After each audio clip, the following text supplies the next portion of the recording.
I thought it was high time I addressed this because it's been getting on my nerves for a while what some people say about service accommodation and HMO, and it's very apparent that certain property trainers out there, I'm not going to say anyone in particular for obvious reasons, but if you've been taught the wrong way, you might be able to identify with what I am about to say about the difference between HMO and service accommodation. Now then, an HMO is a multi-let property, and tenants rent by the room.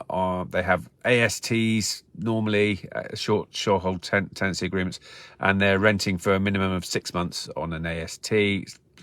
Slightly different for students, but normally people are renting a room in a house, and they're just renting that room on an AST. They can have shared communal areas, sometimes shared lounge, shared kitchen, sometimes shared toilet and bathroom, etc.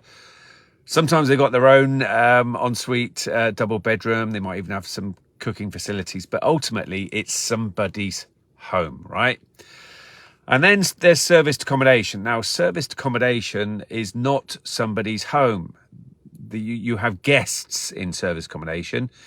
Their home is somewhere else. You've got to make sure when somebody comes in and stays with you in service accommodation, you establish that they live somewhere else. You check ID, and you need proof of address and take credit card details. People pay in advance. They sign terms and conditions to say it's not their home. All of this good stuff. When people don't do this in service accommodation, then they run into problems where people start suggesting it's their home. Make sure if you've got guests that you don't allow them to do their own cleaning and laundry. No, it needs to remain serviced, because guess what? The clue is in the name. It's serviced accommodation, right? So don't fall foul of that. Now then, the point I'm going to make here is I run property training courses on serviced accommodation, and I've had people come on my courses and go, oh well, yeah, it all sounds well and good. I'm not making the sort of money that you say we can make in service accommodation. And I was running a course, and delegates came up to me and go, well, that guy there, he's saying that you're exaggerating and you don't make that sort of money out of service accommodation. So I used the benchmark of £1,000 cash flow per calendar month. That's profit, not turnover, pre-tax profit. Now, that can be less and it can be more.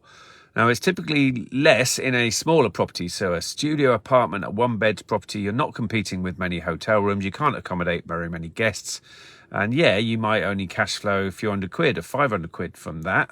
Whereas I've got 5-6 bed properties where I am cash flowing thousands, more than 2,000, sometimes 3,000 cash flow from the property. So I average it out in saying a well-run service accommodation property, you can cash flow £1,000. Now then, I found out who this person was, and went over to this person who was saying that I was exaggerating the £1,000. And I asked him, why are you, let's get to the bottom of this. Why are you saying that I'm exaggerating? And he said, well, I've got 11.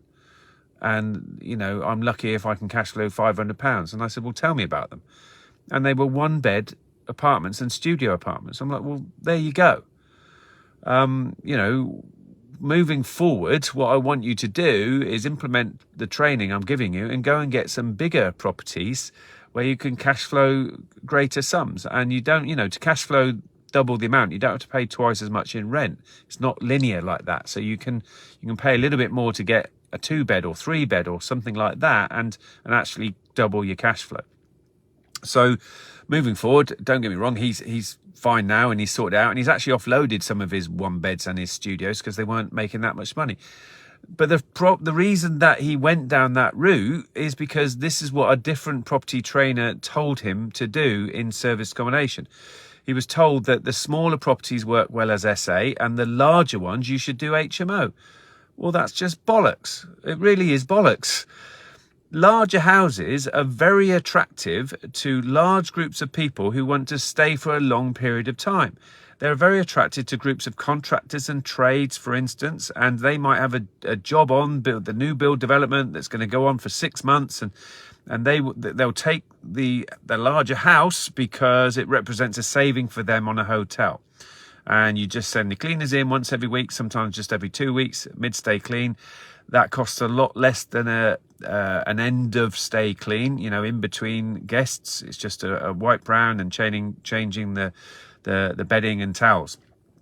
And so a much better profit margin for stays like that. And guess what? The larger properties you can do that with. You're not likely to get bookings like that with the 1 and 2 beds. You're going to get 1 and 2 night stays with those properties because you're just appealing to the leisure guest, right? And so fundamentally important here, you don't make this mistake. Larger houses work very well as serviced accommodation for that reason I just said. If you're competing with multiple hotel rooms, then you become very attractive to larger groups of people that want to stay for a long period of time. And I want to make sure that people understand as well that a large house SA, it's not let out by the room to strangers. That's a hotel. People get an HMO and they think, oh, I'll SA this HMO, and they start letting it out by the room to strangers who are staying on, one room A is let out on a Monday night, and room B is let out to totally separate people Monday to Wednesday, and room C is let out, Tuesday night. Do you know what I mean? And that no one knows each other. They're all strangers.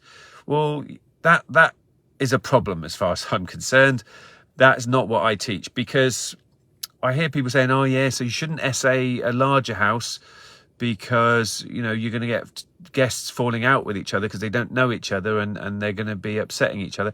Yeah, exactly, because they're strangers, and they're you could have someone there that's, I don't know, leisure. You could have someone there that's a worker. You get someone there that's having a bit of music too loud, and they're going to be falling out, and they're sharing the kitchen and the bathroom and all of that stuff. Well, that's not what I teach. And do you know what?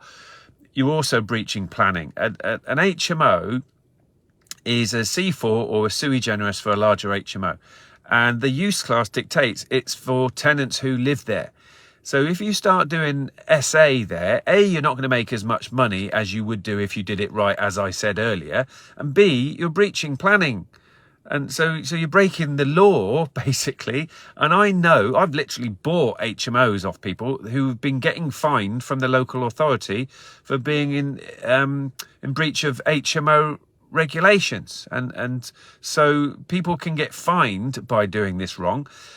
And do you know what? It's so annoying because people should be getting the right advice on this. They should be getting the right advice on what is an HMO, what is serviced accommodation, the use class. So currently the most appropriate use class for serviced accommodation is C3.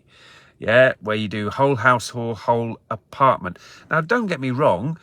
I've still got studio apartments that I use as serviced accommodation, but those are in a hotel, because a large house where you're letting out by the room to strangers, that's basically a hotel. And I've got one of those, and the use class is a C1 commercial property, where I'm not breaking any laws, and I'm operating correctly, and I've got the right insurance. This is another thing that needs to be said here. These people with HMO properties that are doing it by the room, they've got HMO insurance probably, not SA insurance. So they're not covered as far as that's concerned either. They're breaching planning. They're not making as much money as they might do. And then, people are being taught that SA is just 1 and 2 bed properties. Well, that's just nonsense, because people are paying good money for that training and therefore not making as much money as they might do if they got proper training. So I don't know. I know I'm having a bit of a rant, but I get annoyed when people come on my training courses on SA and tell me that I'm exaggerating because somebody else has taught them wrong, and so SA by the room should be in a hotel. Let's make that clear. And the use class is C1. Whole house or whole apartment SA is in a C3 property. I know it's changing this summer and it'll become C5 and it's C6 in Wales already.